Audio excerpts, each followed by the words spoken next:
तो आज हम वीडियो में देखेंगे कि वाड़ा आर्किटेक्चर आखिर में क्या था। एक्चुअल में वाड़ा मतलब क्या होता है। वाड़ा ये वाला नहीं, ये वाला वाड़ा।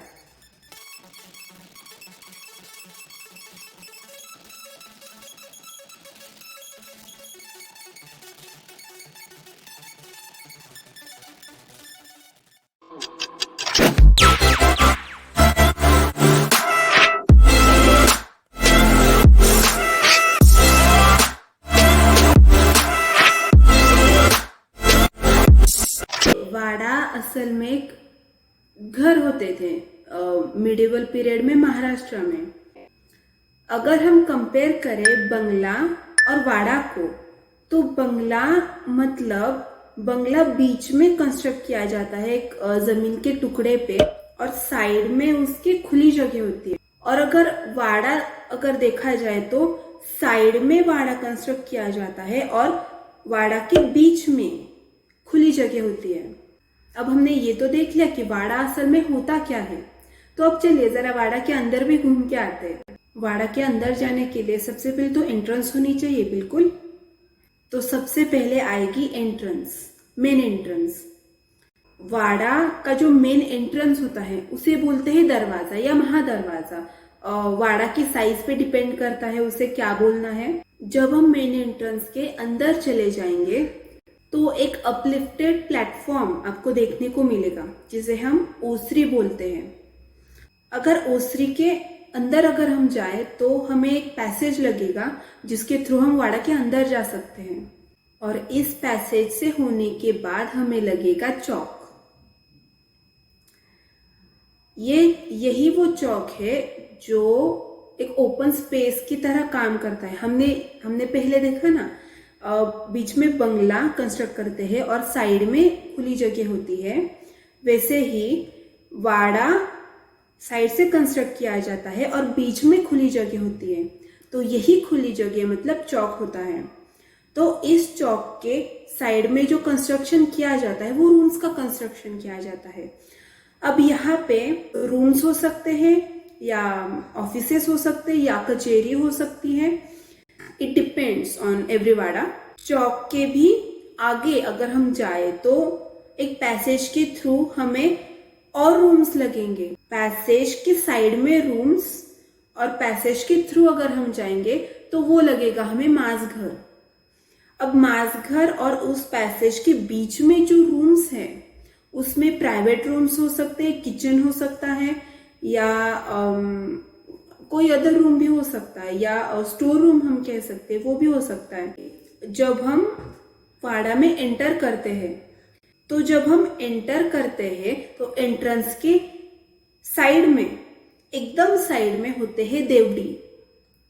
तो ये देवड़ी वाड़ा टू वाड़ा डिपेंड करते हैं, किसी को होगे किसी को नहीं होगे।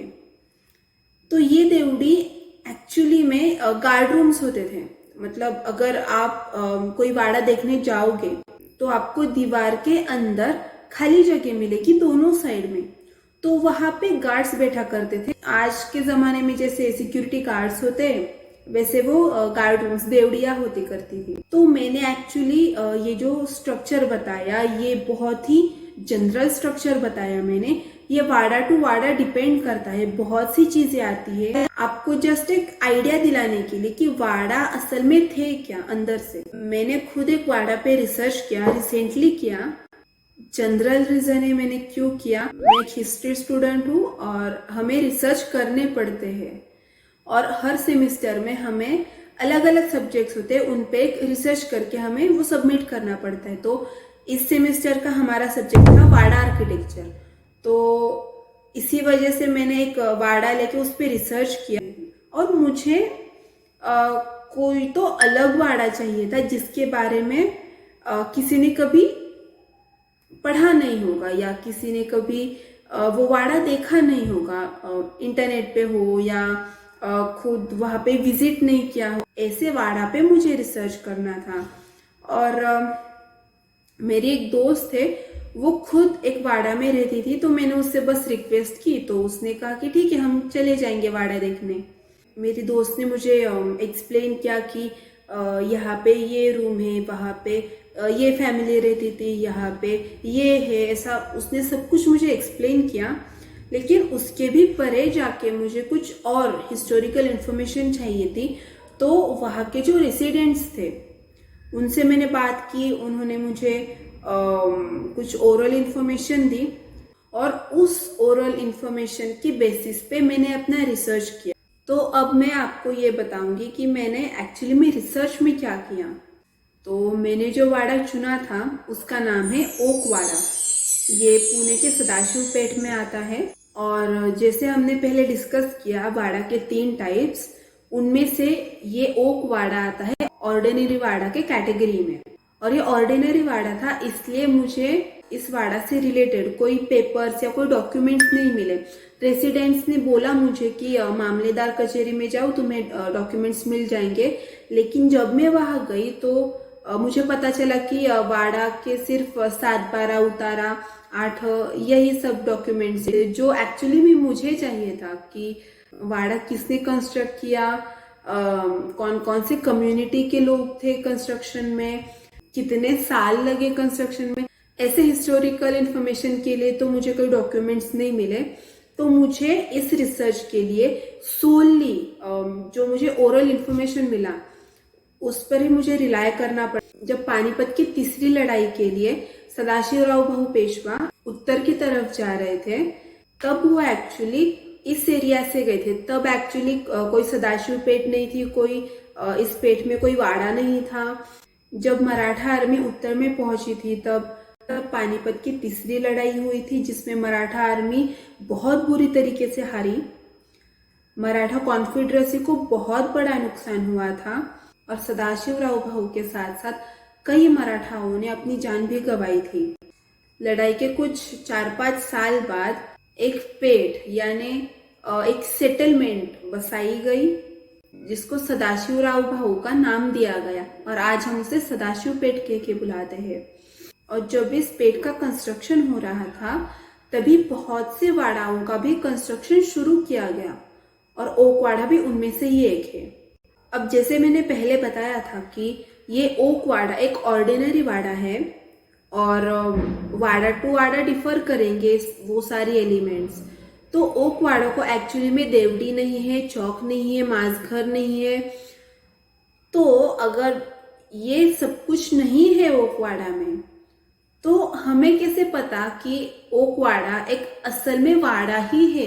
तो एक्चुअली में कोई मेजर सिमिलैरिटी नहीं है। एक जनरल वाड़ा जो एक्चुअली में होना चाहिए और ओक वाड़ा छोटी छोटी ऐसी बहुत सी सिमिलैरिटीज है जिससे हम ये मान सकते कि नहीं ओक वाड़ा एक वाड़ा ही है। तो अब वो सिमिलैरिटीज क्या है ये देखिए। अब इसे हम एक एक करके देखेंगे। पहली सिमिलैरिटी मेन एंट्रेंस। ओक वाड़ा का जो मेन एंट्रेंस है वो लकड़ी का बना हुआ है और उस पे मिडिवल पीरियड के सिक्योरिटी फीचर्स है जो हम किले के या किसी गढ़ी के या वाड़ा के दरवाजे पे देखते हैं। दूसरी सिमिलैरिटी है अदर एंट्रेंसेस। अदर एंट्रेंसेस और मेन एंट्रेंसेस में कोई ज्यादा फर्क नहीं है। बस एक मैं बताना चाहूंगी कि उनमें से एक दरवाजे पे आपको मेटल पॉइंट्स भी दिखने को मिलेंगे। ये मेटल पॉइंट्स ये एक्चुअली में एक्स्ट्रा सिक्योरिटी प्रोवाइड करता है। तीसरी सिमिलैरिटीज है विंडोज, खिड़कियां। तो खिड़कियों की जो फ्रेम है वो लकड़ी की बनी हुई है और उसे मेटल की ग्रिल्स लगे हुए हैं जो एक्चुअली में वाड़ा का बहुत बेसिक फीचर है। खिड़कियों के नीचे आप देखोगे तो ये जो छोटी सी जगह आपको दिखाई दे रही है ना, यहाँ पे दिया रखे जाते हैं। चौथी सिमिलैरिटी है पिलर्स एंड वुडन बीम्स और यही एक फीचर है जो इस जगह को एक वाड़ा का सेंस देता है। पांचवी सिमिलैरिटी है स्टेयर्स। ये भी लकड़ी के बने हुए हैं और इनकी जो रेलिंग है ये भी लकड़ी की बनी हुई है। और अगर आपने ध्यान दिया हो तो इन स्टेयर्स के हर एक स्टेप में गैप रखा हुआ है। अगली सिमिलैरिटी है ओपन स्पेस, खुली जगह जिसकी मैं बात कर रही थी। तो ये ओपन स्पेस ओक वाड़ा को 2 हिस्सों में डिवाइड करता है। एक है वाड़ा का फ्रंट साइड और एक है वाड़ा का बैक साइड। ये जो ओपन स्पेस है ये एक्चुअली चौक की फीलिंग देता है हमें, लेकिन इसे हम चौक नहीं कह सकते क्योंकि चौक के साइड्स में रूम्स कंस्ट्रक्ट किए जाते हैं और इस खुली जगह के आगे और पीछे रूम्स बनाए गए हैं और इसलिए हम इस ओपन स्पेस को एक चौक की नजरिए से नहीं देख सकते, लेकिन हाँ ये सेंस जरूर देते हैं। मैंने आपको ओकवाड़ा की हिस्ट्री बताई, ओकवाड़ा को वाड़ा की नजरिए से क्यों देखना चाहिए ये भी बताया, कुछ सिमिलैरिटीज है जनरल फीचर्स और ओकवाड़ा के फीचर्स में वो बताए। तो अब चलिए मैं आपको बताऊंगी कि स्ट्रक्चर कैसा है ओकवाड़ा का। तो देखिए ये प्लान है ओकवाड़ा का। मेन रोड, ये ओकवाड़ा एकदम रोड टच है, मेन रोड से एकदम से जुड़ा हुआ है। आप देखेंगे यहाँ पे मेन एंट्रेंस है और जब आप मेन एंट्रेंस के अंदर जाएंगे तो आपको दोनों साइड में देवड़ी नहीं नजर आएगी। इंस्टेड आपको लेफ्ट साइड में एक कॉमन टॉयलेट मिलेगा और राइट साइड में दीवार मिलेगी आपको। हम जैसे आगे जाएंगे तो एक पैसेज लगेगा हमें जहाँ पे हाउस 1 का एंट्रेंस और हाउस 2 का एंट्रेंस हमें दिखेगा। उसके अंदर की जो जगह है दोनों घर की वो प्राइवेट स्पेस है। ये पैसेज क्रॉस करने के बाद आएगी हमारी ओपन स्पेस। तो अगर हम यहाँ पे खड़े रहेंगे तो हमारे पीछे का हिस्सा वाड़ा की फ्रंट साइड है और हमारे सामने जो वाड़ा होगा वो ओकवाड़ा की बैक साइड है। यहाँ पे हाउस 3 एंट्रेंस और हाउस 4 एंट्रेंस और हाउस 4 के सामने आपको मिलेगा कॉमन बाथरूम्स। हाउस 5 एंट्रेंस और हाउस 6 एंट्रेंस मिलेंगे और दोनों के बीच में स्टेयर्स है। उसके पीछे वो प्राइवेट स्पेस है हाउस 5 और हाउस 6 की, और उसके पीछे सबसे पीछे आपको बैकयार्ड दिखेगा। मैंने जब ओकवाड़ा को विजिट किया था तब मैंने एक्चुअली ओपन स्पेस तक ही देखा था क्योंकि हाउस 5 और हाउस 6 बंद थे, उन पे ताला लगा हुआ था, इसलिए मैं वहां पे नहीं जा सकी। तो मेरी दोस्त ने वीडियो सेंड किए, तो उस वीडियो से जितनी मेरी अंडरस्टैंडिंग हुई थी उससे मैंने ये प्लान बनाया था और उसका ना बैकयार्ड थोड़ा सा गलत हो गया है, तो मैं यहाँ पे करेक्ट करके आपको बताऊंगी। अब देखिए इस बैकयार्ड में ये जो टेम्पल मैंने बताया था ये कुएं के इस साइड में था और यहाँ पे जो मैंने ये स्टोर हाउसेस बताए वो एक्चुअली में स्टोर हाउस ही है, लेकिन वहां पे पहली फैमिलीज रहा करती थी। और यहाँ पे मैंने एक्चुअली इतने सारे पेड़ बनाए हैं, लेकिन एक्चुअल वाड़ा में एक ही पेड़ है, तो उतना ध्यान में रखना बस। तो ये था ओकवाड़ा का स्ट्रक्चर। अब वहाँ के रेसिडेंट्स ने मुझे कुछ जनरल इंफॉर्मेशन भी बताई, वो भी मैं आपके साथ शेयर करना चाहूंगी। जैसे कि ओक फैमिली और पेशवा का कुछ रिलेशन था, तो हाँ बिल्कुल था। ओक फैमिली पेशवा के अंडर साहूकार हुआ करती थी। ओकवाड़ा का ये जो नाम है ओकवाड़ा, ये एक्चुअली फैमिली की आइडेंटिटी से इसे नाम मिला है।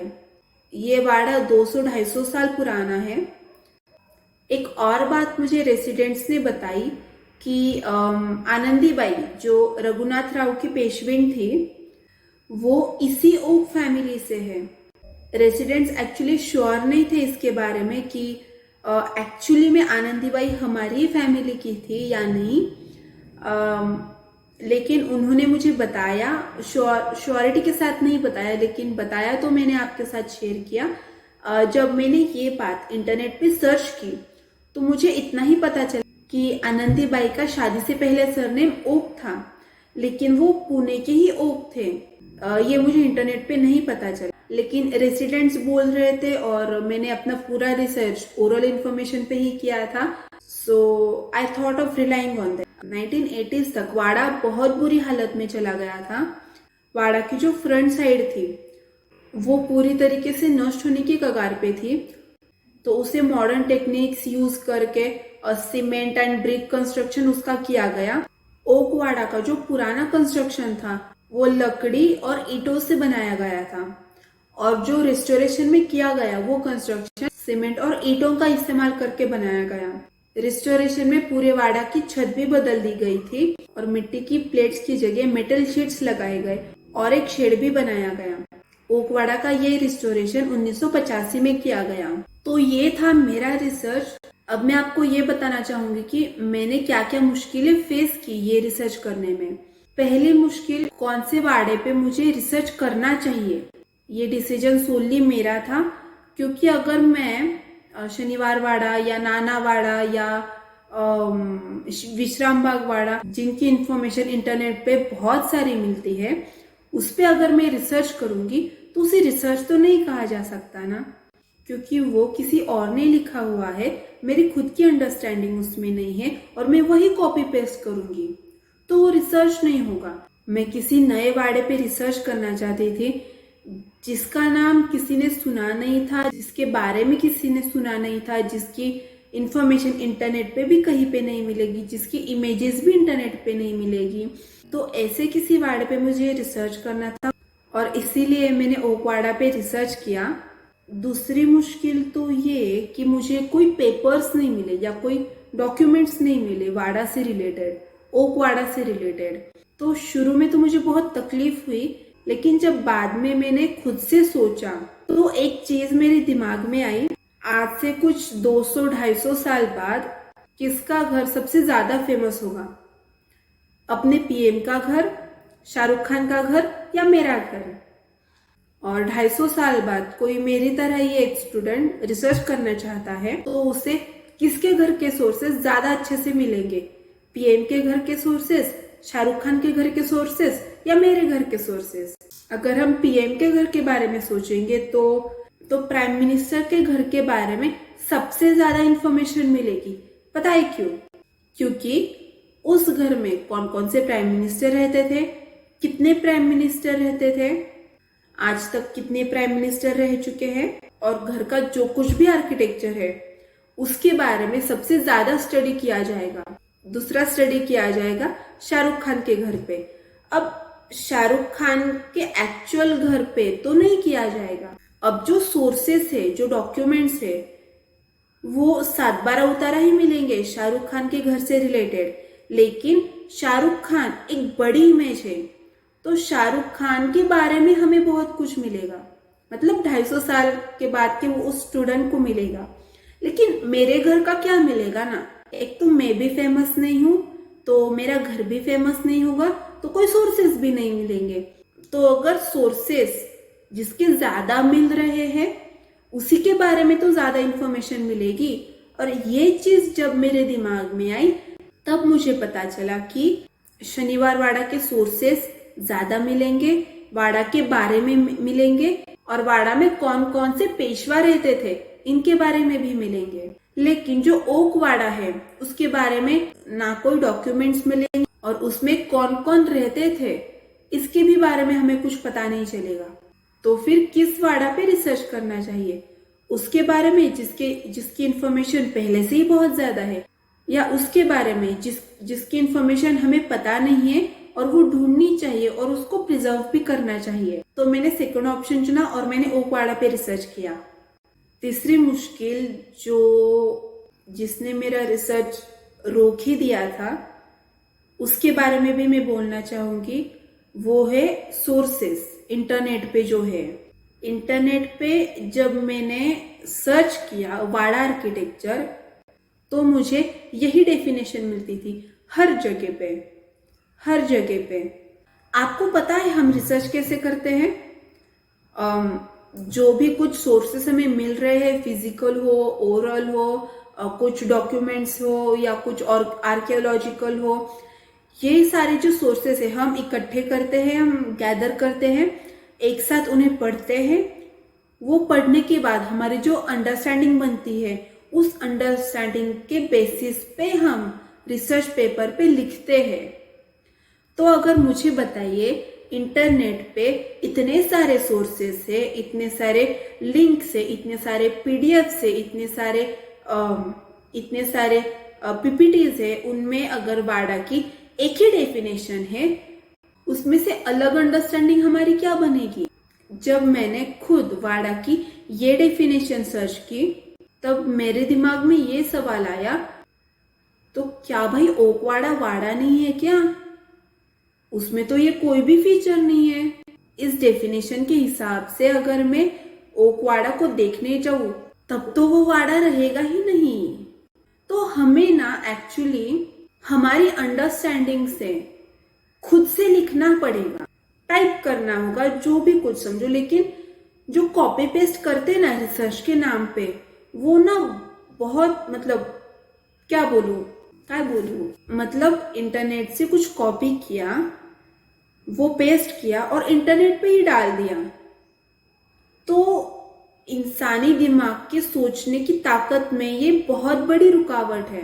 अगर मैंने इस रिसर्च के लिए 5 ही सोर्सेस इस्तेमाल किए होते इंटरनेट पे, जो अलग अलग चीजें बता रही हो, जिसका एंडिंग पॉइंट एक ही है, लेकिन वो अलग अलग तरीके से बता रही है, कुछ एडिशनल कुछ हमें दे के बता रही है, तो वो ज्यादा हमारे इंफॉर्मेशन को, वो ज्यादा हमारे कल्चर को प्रॉस्पेरिटी देगी ना। तो ना ये कॉपी पेस्ट मत किया करो। अगर आप किसी को कुछ इंफॉर्मेटिव बता रहे हैं ना, तो आपको क्रेडिट्स देना पड़ता है, आपको ये बात पता होनी चाहिए। लेकिन अगर आपने इंटरनेट से कुछ लिया, कॉपी पेस्ट किया, वही इंटरनेट पे शेयर किया, कोई तीसरा बंदा आया, उसने आपकी इंफॉर्मेशन कॉपी पेस्ट की, उसकी समझ के उसने फिर से इंटरनेट पे डाल दी, तो एक ही इंफॉर्मेशन जो कॉपी पेस्ट की हुई है वही इंटरनेट पे आ रही है। उसमें कुछ एडिशनल नहीं है, उसमें कुछ नया नहीं है, उसमें कुछ एक्सेप्शन नहीं है डेफिनेशन में। आपको पता है ये जो ओक वाड़ा मैंने लिया ना, ये इस डेफिनेशन का एक्सेप्शन था, और मुझे वो खुद से समझना पड़ा कि ओक वाड़ा असल में एक वाड़ा है, लेकिन इस डेफिनेशन के हिसाब से नहीं, किसी और डेफिनेशन के हिसाब से। तो वो क्या होगी? तो जैसे मैंने आपको समझाया, वो जो माइनर सिमिलैरिटीज थी, उस हिसाब से ओक वाड़ा एक वाड़ा है, लेकिन इस डेफिनेशन के हिसाब से नहीं। ये डेफिनेशन शनिवार वाड़ा को लागू पड़ेगी, विश्राम बाग वाड़ा को लागू पड़ेगी, नाना वाड़ा, ढेपे वाड़ा, सबको, लेकिन ओक वाड़ा को नहीं पड़ेगी। और अगर आप और छोटे छोटे वाड़ा पे रिसर्च करते जाओगे ना, तो ये डेफिनेशन काम नहीं आएगी आपको। तो आपको अपने सोर्सेस डिफरेंट रखने पड़ेंगे, एक ही एक नहीं, और आपको खुद को भी किसी सोर्सेस से कॉपी पेस्ट नहीं करना है। आपको उन सोर्सेस को रेफर करके, वो समझ के, फिर आपको अपनी भाषा में वो लिखना है, क्योंकि आगे जाके आपकी जो इंफॉर्मेशन है वो किसी और को कुछ नया दे के जाए। और मेरे ख्याल से किसी भी हिस्टोरिकल प्लेस के सोर्सेस जो है वो अलग अलग होने चाहिए, जिससे हमें एडिशनल इंफॉर्मेशन मिलती रहे। और यही तो एक चीज है जो हमारे कल्चर और हेरिटेज को प्रिजर्व करके रखेगी। बहुत बड़ा लेक्चर दिया ना। That's it for today guys.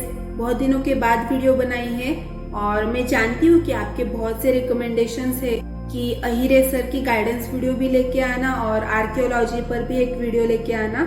Surely guys दोनों वीडियो जल्द से जल्द आएंगे। तब तक पॉपकॉर्न खाते रहिए और पॉपकॉर्न देखते रहिए। Thank you.